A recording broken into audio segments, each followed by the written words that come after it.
गुनावंत न जामियो जामियो भाग्यवंत, भाग्यवंत के दरबार में खड़े रहे गुणवंत। दोस्तों ये मुहावरा है तो बहुत पुराना, पर आज भी इस मुहावरे के हिसाब से दुनिया चल रही है।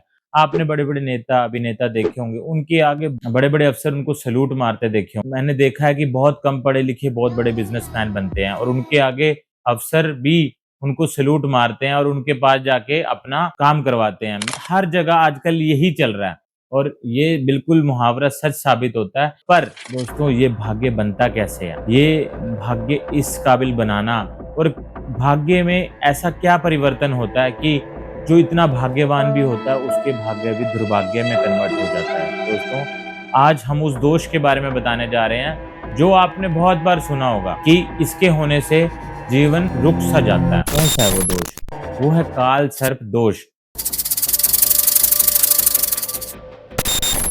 दोस्तों काल सर्प दोष होता क्या है?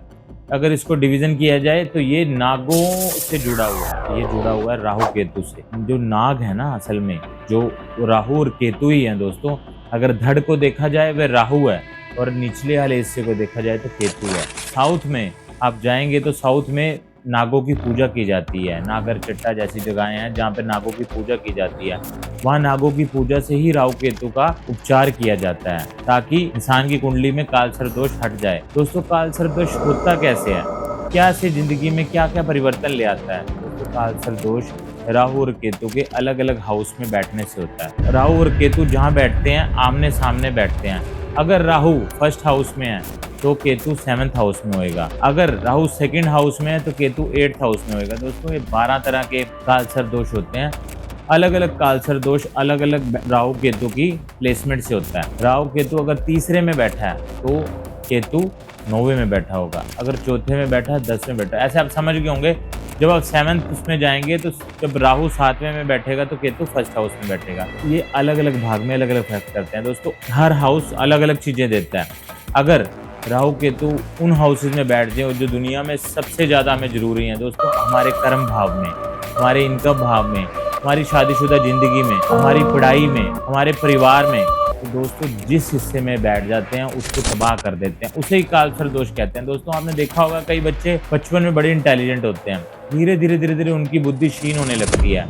वह इतने डम्ब हो जाते हैं, ऐसा लगता है कि ये बच्चा क्या था और क्या बन गया। उसकी बुद्धि पर काल सर्प दोष का इफेक्ट। दोस्तों काल सर्प दोष जो इफेक्ट करता है आपको इतनी रुकावटें देता है कि आप अपनी जिंदगी में ऐसा सोचते हो कि मेरी जिंदगी में कुछ नहीं है, मैं नाकाबिल हूँ। इतने फेलियर देता है कि आप सोचते हैं कि सक्सेस कैसे मिलेगी। यही दिक्कत है, आपकी जिंदगी रुक जाती है। राहु केतु आपकी जिंदगी को बांध देते हैं। इस बंधन को ही काल सर्प दोष कहते हैं। काल सर्प दोष से बहुत ज्यादा रुकावटें आती हैं आपकी जिंदगी में। इतनी रुकावट आती है कि आप हर पल ये सोचते हैं कि मेरी ही जिंदगी में रुकावटें क्यों हैं।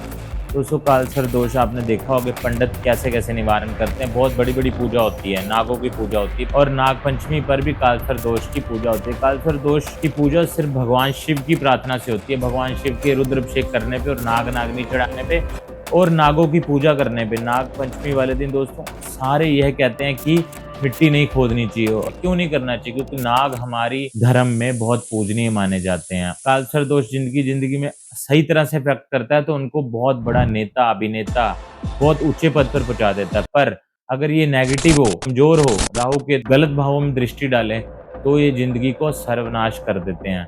जिंदगी में कुछ नहीं रहता। दोस्तों राहु केतु के निवारण के उपाय आपको बताऊं। राहु केतु का दान, राहु केतु का दान करें। नागों को दूध पिलाते हैं। आप अलग अलग तरह से जानवरों की सेवा करते हैं तो राहु केतु जानवरों से जुड़े हुए हैं। इनकी पूजा करने से भी आपका बंधन टूटता है। दोस्तों हमारे घर में जो बाथरूम होता है वो राहु का प्रतीक है। अगर आप उसकी साफ सफाई करते हैं और आप अगर हमेशा भक्ति भावना में रहते हैं, अगर आपकी भगवान की तरफ इमोशनल अटैचमेंट है तो आपकी जिंदगी में ये राहु केतु हमेशा पॉजिटिव इफेक्ट डालेंगे, हमेशा अच्छा इफेक्ट डालेंगे आपकी जिंदगी में और आपकी जिंदगी दिन दोगुनी रात चौगुनी तरक्की करेगी। ये भ्रांतियां फैली होंगी काल सर्प दोष है तो जिंदगी में ये कटता नहीं है या फिर इसके लिए बड़ी बड़ी पूजा करानी पड़ती है। दोस्तों सिर्फ छोटे छोटे उपाय करके भी काल सर्प दोष कट सकता है और हर किसी के लिए काल सर्प दोष नेगेटिव नहीं होता। बहुत दुनिया में देखे होंगे आपने लोग कि काल सर्प दोष है भाई तेरे को पूजा करानी पड़ेगी, पर काल सर्प दोष बहुत छोटी सी पूजा से भी और खुद की भक्ति से भी खत्म हो सकता है। पर कई बार काल सर्प दोष कुंडली में पॉजिटिव भी होता है, पर ऐसा कोई पंडित आपको या कोई भी आदमी आपको नहीं बताएगा कि आपका कालसर्प पॉजिटिव है या नेगेटिव है। दोस्तों, अगर आपको हमारी वीडियो में अच्छी इन्फॉर्मेशन मिली है तो हमारे चैनल को लाइक कीजिए, शेयर कीजिए, सब्सक्राइब कीजिए। अगर आपको भी लगता है आपकी कुंडली में किसी तरह का दोष है और आप उसका निवारण करना चाहते हैं, तो आप हमारे कमेंट बॉक्स में कमेंट कीजिए और अपनी कुंडली भेजिए। आपकी कुंडली को एनालाइज़ करके हम बताएँगे कि इस कालसर्प दोष का निवारण कैसे किया जा सकता है, और कोई दूसरा भी आपकी कुंडली में दोष है तो उसका भी निवारण आपको ज़रूर बता दिया जाएगा।